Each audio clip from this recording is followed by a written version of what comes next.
탄핵된 때는 탄핵안이 발의된 때입니까? 탄핵안이 가결된 때입니까? 탄핵 심판이 청구된 때입니까? 결정서가 송달된 때입니까? 징계가 집행, 요구 의결 처분된 때입니까?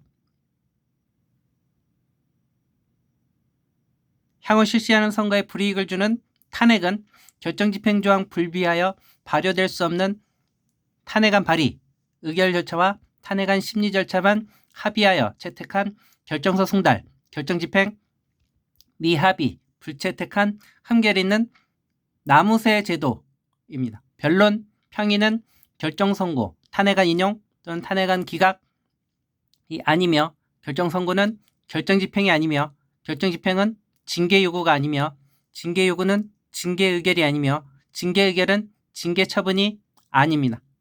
대통령 거리조항이 있고 법률에 정한 서식이 있어야만 박근혜 대통령이 거리될 수 있고 거리결정서 생산하여 중앙선거위원회에 이송할 수가 있습니다.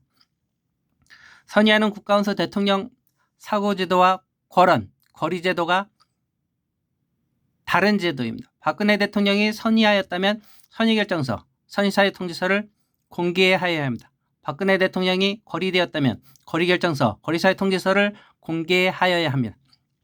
2017년 헌법재판소에서 결정서를 박근혜 대통령, 정부, 국회에 송달하였습니까? 송달하지 않았습니까? 총리는 중앙징계위원회 박근혜 대통령 징계 요구하였습니까? 징계 요구하지 않았습니까? 중앙징계위원회는 박근혜 대통령 징계위원회 소집하였습니까? 소집하지 않았습니까?